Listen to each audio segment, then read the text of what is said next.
Um, you ready? Yeah, we're on. All right, how long has she been here, and how's she been acclimating? Okay, she coming to Florida in June. She was in Florida and Ocala for maybe about 1 month, and after she arrived to Santa Anita, July 6th. She have already about 3 months, you know.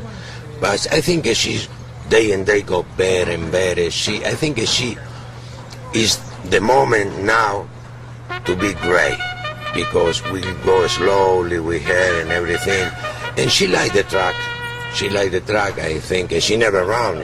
All the time she run 5'8" and dirt and straight. She never run with turn. But now she learn to do the turns and everything, and I think she's in good condition now to run gray. I can't say win because it's a breeder cup, you know. It's very difficult to win any kind of race, you know. Claiming everything is to win is hard, but I know for sure she can run very well. And how's she been acclimating to the surroundings? And you talked about the surface. She's been doing good all of this? I tell you the truth, she's in Santa Anita, you know, when it's open, I think it was August 30, you know, and I jogging a lot, her is going day and day better, and I think she like the cushion track. Now all her wins have been at 5 furlongs. Do you think 7 furlongs is going to be a problem for her? I think it's completely different, but she trying to run good. She trying to run good 7 furlongs. The first time, all the time she ran 5, you know, and straight. She never ran with turn. But she training well, and she worked today 7 furlong, and I'm so glad the way she worked. She worked slow because I don't like to work hard, you know. She worked the other day in 6 furlong and 113, and now is working 130, you know, and I think it's in good condition now. She is supposed to work next Friday or next Saturday another half a mile. And does she need the lead, do you think? I know she's been in the lead in most of the races. Do you think she needs the lead to get there? No. I think the best for her is to run from behind, you know, because she have a speed, but she never runs 7 furlong. We have to come in from behind and try to use the speed she have in the end, the last 3/8. But I think she run great, for sure. Perfect. Gracias, Juan. Okay.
Welcome to HRTV's Inside Information. I'm John White.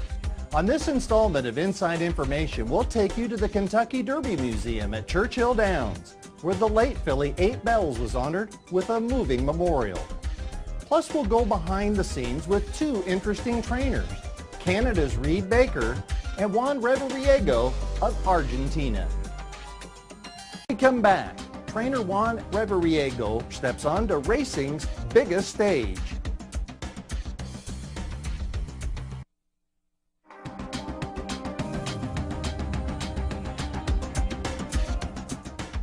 Racing has taken trainer Juan Reviriego all around the world.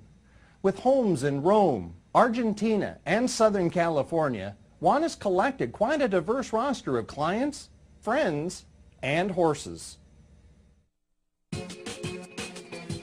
On the Southern California circuit, there are trainers from a variety of backgrounds, but none may have traveled the world as extensively as Juan Reviriego.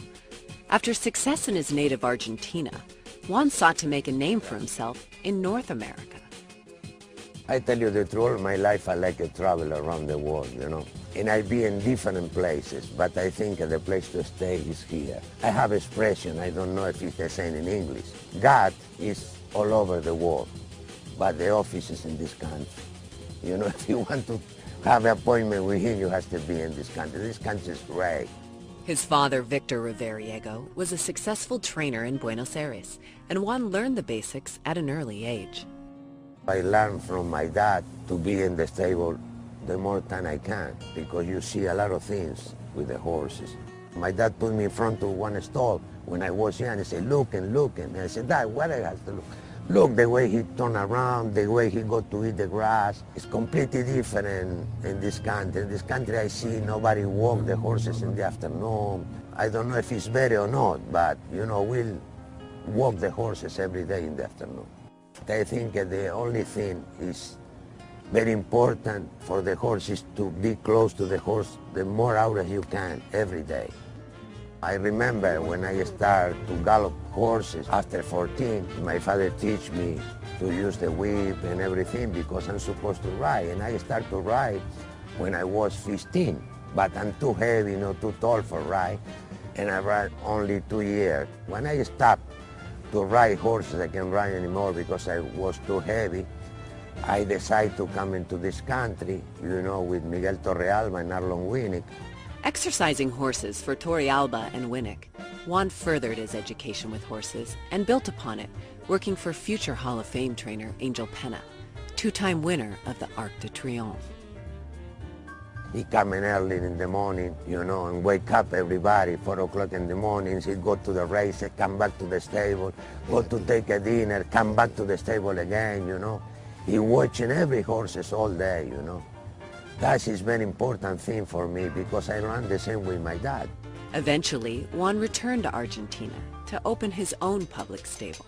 In 1974, I went to another racetrack very close from Buenos Aires, you know, because in Buenos Aires we'll have 2 big racetracks. You know, my father was in San Isidro, like if you are in Santa Anita, and I moved to Hollywood, you know, because I want to start alone.